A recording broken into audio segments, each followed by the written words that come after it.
নিশিতা মনে মনে অনেক খুশি। নীল পরের দিন সকালে ওদের বাসায় যায়। অনেক ভেবেচিন্তে দেখলো এখন চাকরি ছেড়ে দিলে অনেক বড় ঝামেলা হয়ে যাবে। সামনের মাসে টাকার দরকার। বেশ কিছুক্ষণ বাইরে দাঁড়িয়ে আছে নীল। এখনো বাসা থেকে কেউ বের হচ্ছে না। প্রায় 9টা বেজে গেছে। দেরি হয়ে যাচ্ছে দেখে দরজায় নক করলো। নীল বলল, আন্টি তুবা কোথায়?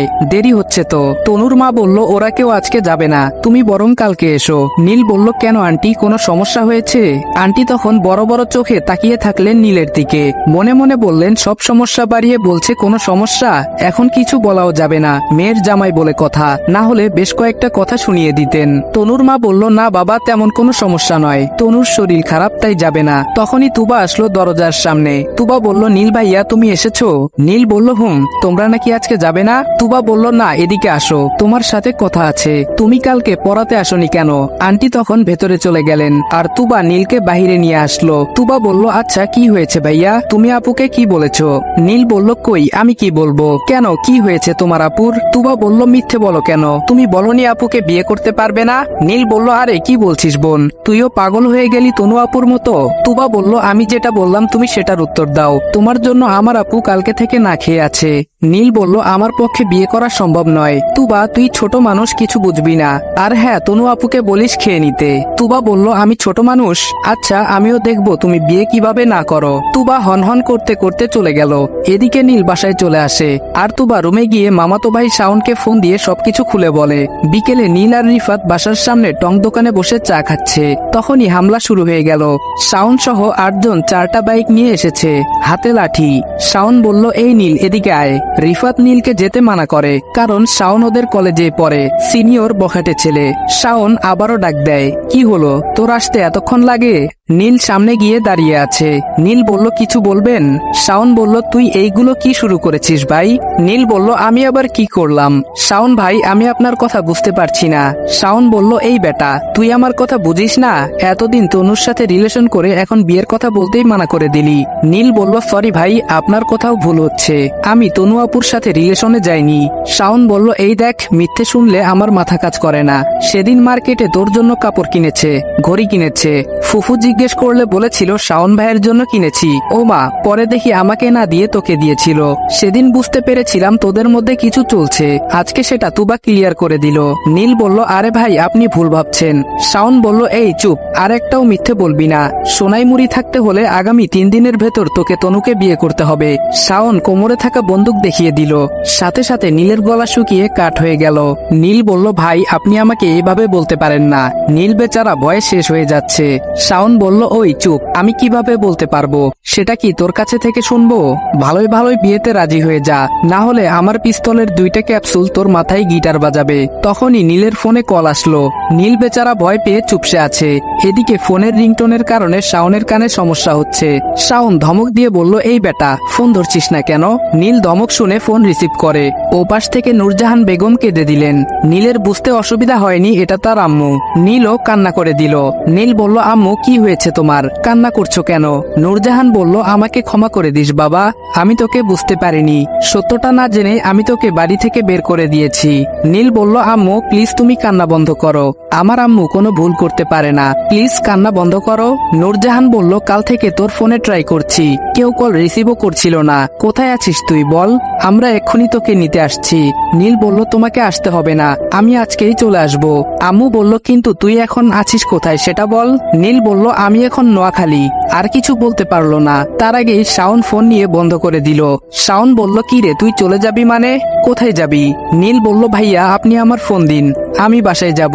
শাওন বলল, তাহলে তনুর কি হবে? তোর কি মনে হয় কেউ তোকে ফোন দিয়ে চলে যেতে বলবে আর তুই চলে যাবি? তাহলে সেটা তোর ভুল ধারণা। তোকে হুদাই 3 দিনের সময় দিতে যাচ্ছিলাম।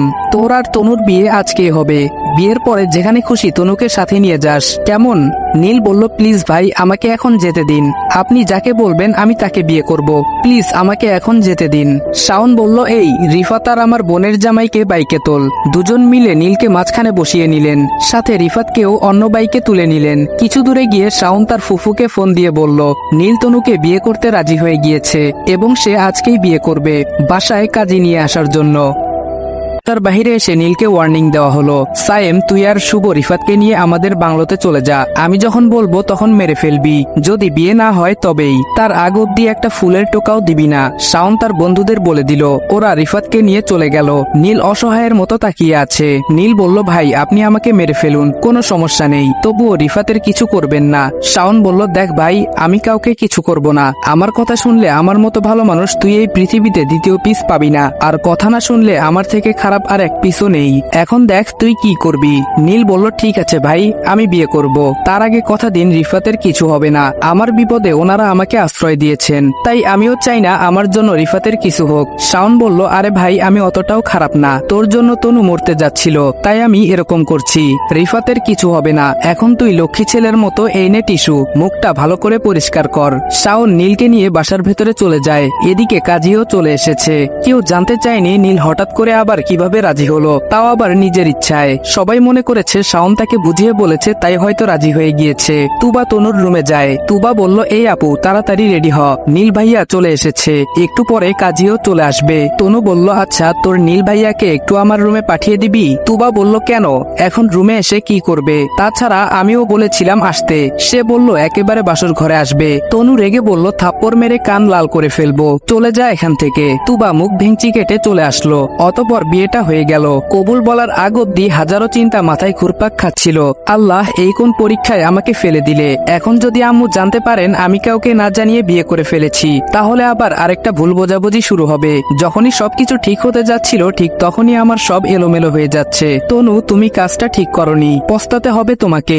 রাত 11টা প্লাস। নীল তনুর রুমের ব্যালকনিতে দাঁড়িয়ে আছে। তনু খাটের উপরে বসে আছে ঘোমটা দিয়ে। নীলের সেদিকে কোনো খেয়াল নেই। রিফাতের জন্য টেনশন হচ্ছে, তার হাতে ফোনও নেই, কিভাবে জানবে রিফাত কেমন আছে। এদিকে আম্মু তো টেনশনে পাগল হয়ে যাবেন। শাওন ফোনটাও দিয়ে যায়নি। 7-5 ভাবতে ভাবতে রুমে গিয়ে দেখলো তনুর মোবাইল বালিশের পাশে রাখা। চট করে ফোন হাতে নিয়ে কল লিস্টে ঢুকতে যাবে, কিন্তু ঢুকতে পারে না, কারণ ফোনটা লক করা ছিল।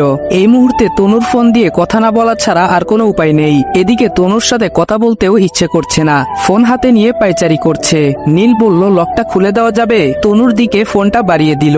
তনু চুপচাপ লক খুলে আবার নীলের হাতে ফোনটা দিয়ে দিল।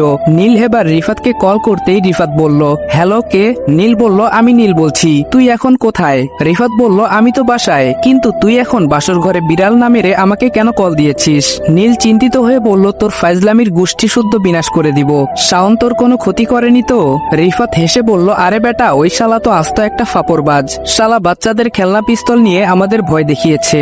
নীল অবাক হয়ে বলল, কি বলছিস। রিফাত বলল, আরে বেটা আমাকে নিয়ে আটকে রাখা হয়েছিল, 7টার দিকে শাওন এসে আমাকে খুলে দিল, বলল বাসায় চলে যেতে, সাথে হাতের মধ্যে পিস্তল ধরিয়ে দিল। আমি হাতে নিয়ে দেখলাম ওটা ভাঙ্গা, সুপার গুলু দিয়ে জোড়া লাগিয়ে রেখেছে। তুই তো শালা ভয়ে শেষ হয়ে যাচ্ছিলি। রিফাতের কথা শুনে হাসতে হাসতে লুটিয়ে পড়ে নীল। রিফাত বলল, এই আর হাসতে হবে না, যা এখন গিয়ে বিড়াল মার। রিফাত ফোনটা কেটে দিল। নীল এবার আম্মুকে কল দিতে যাবে, কিন্তু দিতে পারে না। যেই নাম্বার থেকে কল এসেছিল ওই নাম্বার নীলের মনে পড়ছে না, তাই নিজের ফোনে কল দিল নাম্বার আনার জন্য, কিন্তু শাওন ফোনটা রিসিভ করছে না। বেশ কয়েকবার ফোন দেবার পরেও যখন ফোন তুলছিল না তখন বিরক্তি নিয়ে তনুর ফোনটা খাটের উপরে ছুঁড়ে মারে। এতে ফোনের তো কিছু হয়নি, তবে তনুর হাতে গিয়ে পড়ে। তনু উফ বলে শব্দ করে। নীল সেটা দেখেও না দেখার মতো করে থাকে।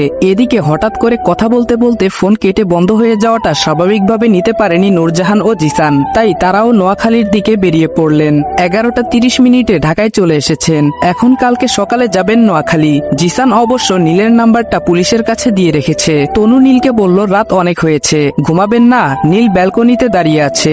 হঠাৎ তনু এই কথাটা বলে উঠল। পেছনে তাকিয়ে দেখলো তনু দাঁড়িয়ে আছে মাথায় ঘোমটা দিয়ে।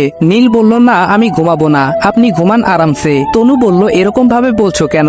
নীল ধমক দিয়ে বলল, তো কিভাবে বলবো শুনি, আমার ঘুম হারাম করে এসে বলছেন ঘুমাবো কিনা। তনু ধমক খেয়ে সোজা খাটে এসে বসে পড়ে। তনু কিছুই বুঝতে পারে না নীল হঠাৎ এরকম করছে কেন। মিনিট 5 পরে নীল বিছানা থেকে একটা বালিশ নিয়ে সোফায় শুয়ে পড়ে। তনু পাশে এসে দাঁড়িয়ে আছে। নীল চোখ বন্ধ করে ঘুমানোর চেষ্টা করছে, কিন্তু কিছুতেই ঘুম আসছে না। বারবার মায়ের কথা মনে পড়ছে।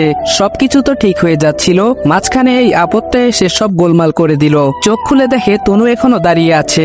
নীলের মাথা খারাপ হয়ে যায়। নীল বলল, কি সমস্যা আপনার, আপনার না ঘুম পাচ্ছিল, তাহলে না ঘুমিয়ে এখানে দাঁড়িয়ে আছেন কেন। তনু লজ্জা শরমের মাথা খেয়ে বলল, কিভাবে ঘুমাবো, আপনি তো এখানে শুয়ে আছেন, আপনার মনে আছে আজকে আমাদের বাসর রাত, খাটে চলুন।